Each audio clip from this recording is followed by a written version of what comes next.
Olá, eu sou o Fernando Rocha e esse é o Na Medida do Possível, ou quase, um não manual sobre a vida saudável. Não manual porque a gente, felizmente, não tem manual.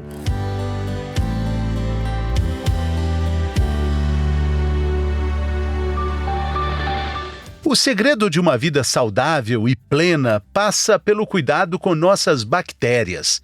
Elas fazem parte da nossa identidade.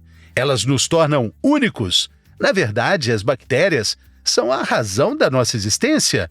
A gente tem mais bactéria do que células no corpo, e o equilíbrio ou desequilíbrio entre elas significa também o equilíbrio entre saúde e doença do nosso organismo inteiro. Quem participa desse episódio para falar sobre isso é o professor e microbiologista Alessandro Silveira, que acaba de lançar um livro que fala sobre o poder das nossas bactérias. Fala sobre o lado bom das nossas bactérias. Bem-vindo, professor.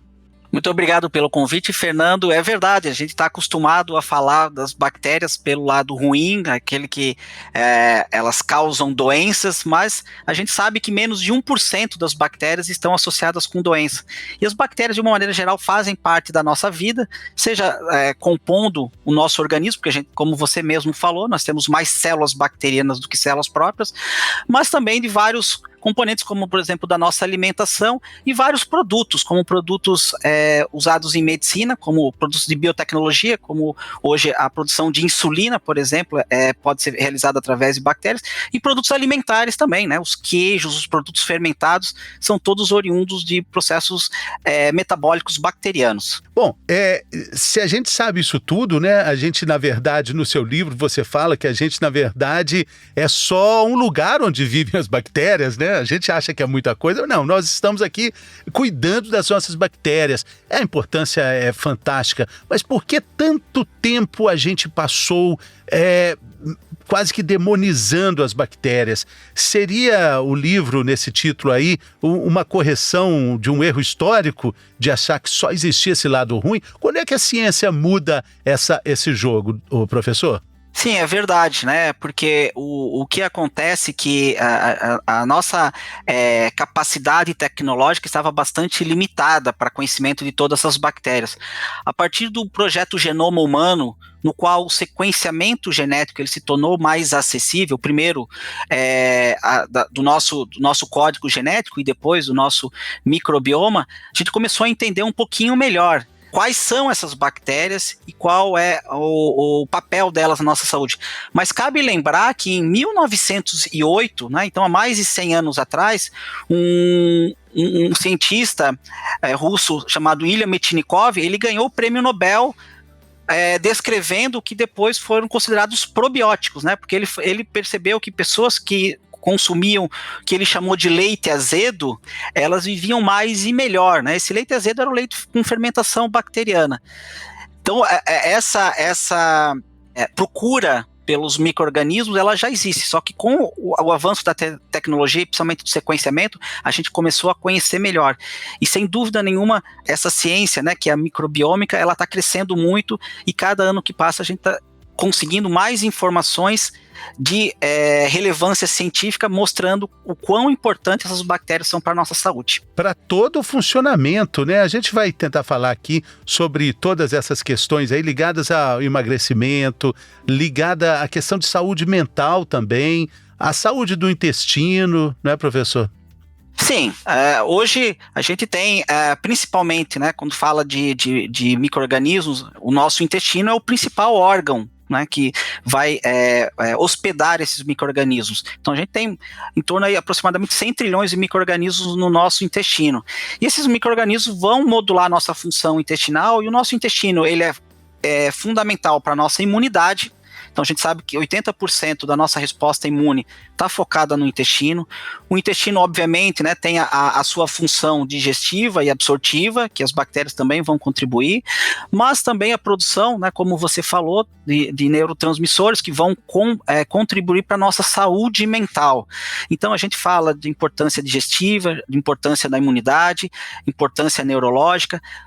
Essas bactérias, elas também vão produzir vitaminas, como a vitamina do complexo B, B, do complexo K, além de ajudar na produção de vários hormônios que vão regular o nosso apetite, né? Então a gente sabe que esse desequilíbrio da microbiota intestinal também está relacionado diretamente com o nosso peso. Agora, como é que segue a pesquisa científica, entendendo que no seu livro você diz, né, cada conjunto desses trilhões de bactérias é único, é uma identidade que a gente tem. Nós temos as características das nossas próprias bactérias.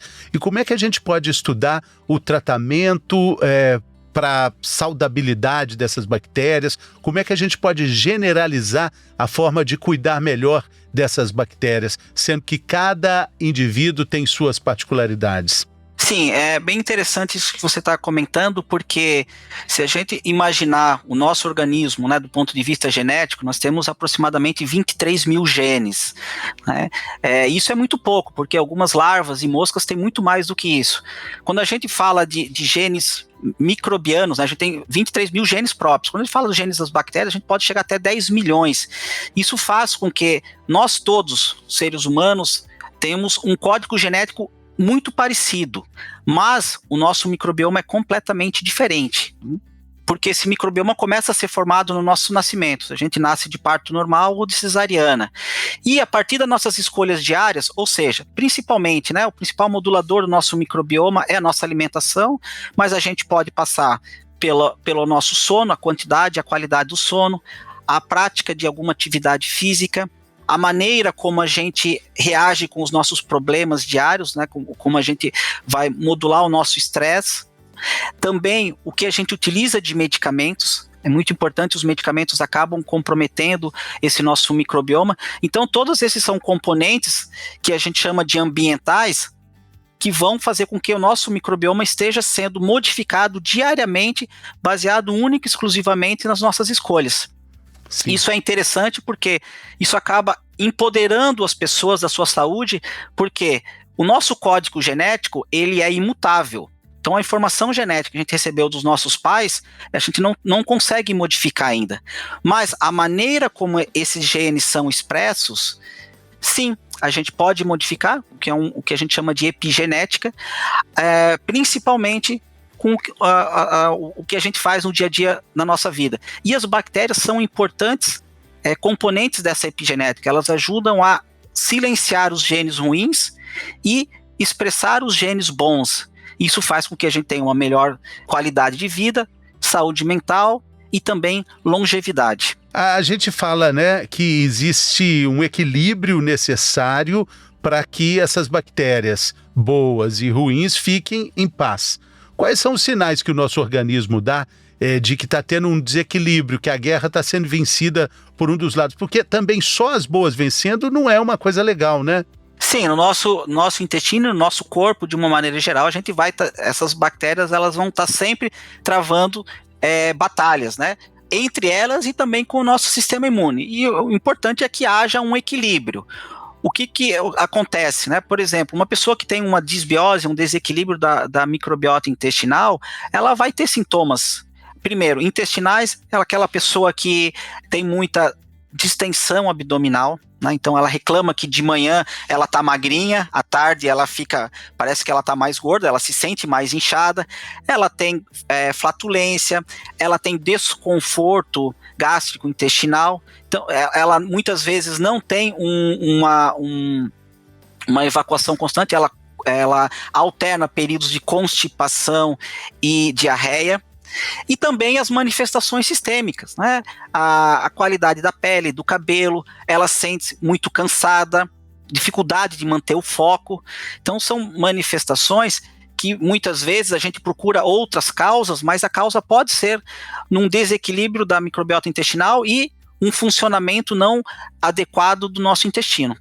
Muitas pessoas acreditam que essa disfunção intestinal acaba fazendo parte de uma personalidade. Gente que até diz, não, eu demoro 1-2 dias para ir ao banheiro, Isso não é normal, né? Tem alguns sinais de alerta que a gente vai incorporando no nosso dia a dia, mas que dentro de um contexto mais globalizado, são situações importantes, né, professor? Sim, sem dúvida, né? E essa questão da personalidade tem uma relação direta, porque a gente sabe que no nosso intestino é um órgão neurológico e tem uma quantidade muito grande de neurônios. Não por acaso ele é considerado o segundo cérebro, e alguns cientistas até questionam isso, né? Eles dizem que o intestino ele é um pouco subestimado e ele é o primeiro cérebro. Muitos falam isso. Por quê? Por causa da quantidade de neurônios, pela a produção dos neurotransmissores, né? Então a gente sabe que as pessoas comentam, né? A serotonina é muito importante. A serotonina é chamada hormônio do prazer ou da felicidade. 90% da nossa serotonina é produzida pelas bactérias intestinais. Então há uma relação direta do nosso nossa função cerebral, da nossa saúde mental com o intestino. E essa função, essa relação é bidirecional. Então, quais seriam os principais sinais de alerta? O que a gente pode ver de maneira assim, mais macro, digamos assim, é a quantidade de evacuações, se a pessoa tem algum tipo de dor ou desconforto durante a evacuação, e a consistência das fezes. Né? A consistência das fezes, existe uma escala que fala que as fezes elas não podem ser muito, a gente chama de fezes formadas, né? Mais ou menos como uma bananinha, sem rachaduras, porque a rachadura significa que está havendo uma desidratação, ou seja, falta água, e que sejam feitas regularmente. A cor deve ser marrom escuro, então cores verde, claras ou vermelhas ou muito escuras significam que há um claro desequilíbrio dessa microbiota intestinal, da mesma forma que as fezes elas devem afundar. Se as fezes estão boiando, pode significar uma intensa fermentação bacteriana ou mesmo as que a gente chama de fezes gordurosas, né? Às vezes alguns problemas hepáticos podem fazer que a gente não consiga absorver as gorduras e elas acabam sendo liberadas nas fezes. E o que eu acho muito interessante a gente colocar que são coisas que todas as pessoas podem verificar diariamente. Porque é o simples fato, né, de quando a gente vai puxar a descarga, a gente olhar a característica das nossas fezes, isso fala muito sobre a nossa saúde. Uma informação ali diária, um exame clínico, né, de observação muito importante. Professor, o senhor falou aí, né, até o parto interfere na constituição das nossas bactérias, o parto normal, claro, passando pelo canal vaginal, já coloca ali mais possibilidades de uma defesa melhor, né? O que não acontece com cesariana. Muito se fala da vitamina S, as mães falam muito disso, deixar o menino na sujeira ali para ele adquirir esses anticorpos. Isso é lenda ou é verdade? Existe vitamina S nesse sentido figurado que a gente está falando aqui? Sim, é muito importante, né, que a criança, é claro, dentro de um... Só lembrando que é o S de sujeira, né? O S de sujeira, né? Sim, assim, claro, dentro de um certo limite que a criança tenha contato, né, com esses micro-organismos do ambiente, No né? chão?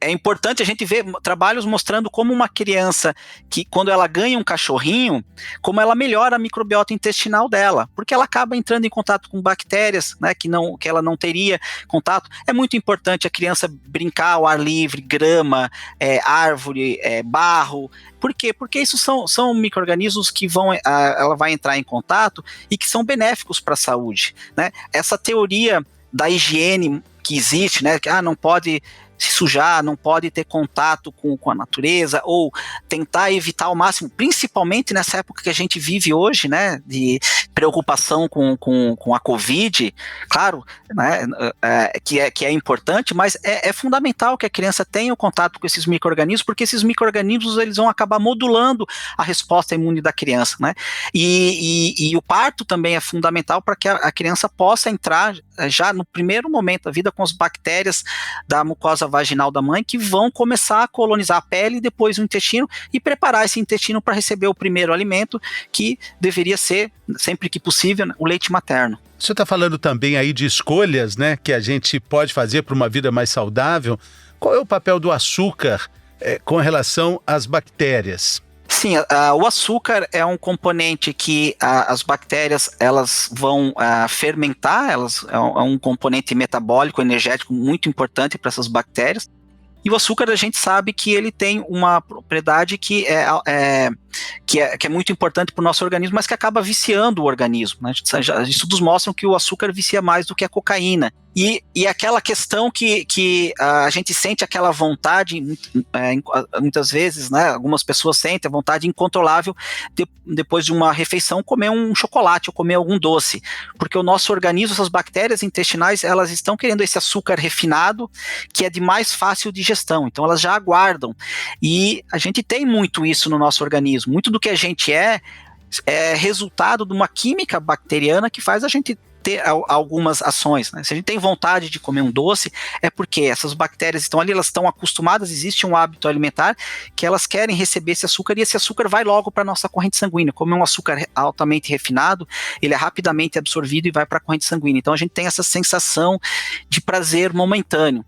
E realmente, né, o açúcar em grande quantidade, principalmente esse açúcar refinado, ele vai estar associado com o desequilíbrio da microbiota intestinal, e esse desequilíbrio vai ter um componente que não é só local, ou seja, ele não vai só afetar o intestino em si, mas ele vai ter uma repercussão sistêmica, e por isso associação com várias doenças crônicas, como diabetes, obesidade, autismo, doenças autoimunes, doenças neurodegenerativas e câncer. A lista é imensa, né, professor? Agora, falando de autocuidado e de um tratamento melhor com as nossas bactérias, para as nossas bactérias, leitura de rótulos também é algo muito importante, né?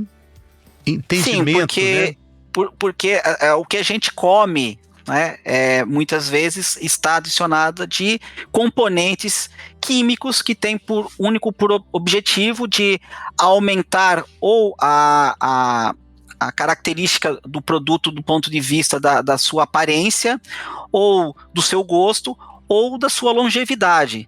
Então são todos componentes que vão acabar agredindo a nossa saúde, porque esses componentes a gente sabe que, apesar de autorizados, né, pelo Ministério da Saúde, eles podem causar danos à nossa saúde, principalmente quando consumidos de maneira contínua, frequente, né? É isso que a gente verifica nos produtos industrializados, porque ele tem uma quantidade muito pequena, que você consumindo aquele produto, você está consumindo realmente uma quantidade muito pequena, mas dependendo da quantidade do produto que você consome e fazendo uma somatória de todos esses produtos industrializados, a gente vê que esses aditivos, né, e a gente coloca como os anti, a gente pode colocar como antivida, eles acabam diminuindo a vida das nossas células e causam um prejuízo para a nossa saúde. As bactérias ainda conseguem metabolizar muito desses aditivos químicos e conseguem proteger o nosso organismo, mas claro, tudo dentro de uma certa quantidade. A partir do momento que a pessoa consome esses produtos com frequência, eles vão ter um efeito cumulativo sobre a nossa saúde. Vale aquela regrinha que, se você não sabe pronunciar o nome que está no rótulo, certamente não vai ser bom para comer também, né? Exatamente. Professor, muito obrigado pela participação aqui, a generosidade. O livro do professor se chama O Lado Bom das Bactérias. Já foi lançado? Está nas plataformas? Sim, foi lançado no final de março, ele está disponível tanto nas livrarias físicas quanto todas as lojas digitais. Eu recebi o livro, eu li da editora Gente, é muito legal, com dicas muito práticas para a gente ter uma vida mais saudável, cuidando do que nos faz vivo, que são as bactérias, né, professor? Muito obrigado mais uma vez. Eu que agradeço o convite e a oportunidade. Valeu, pessoal, até a próxima!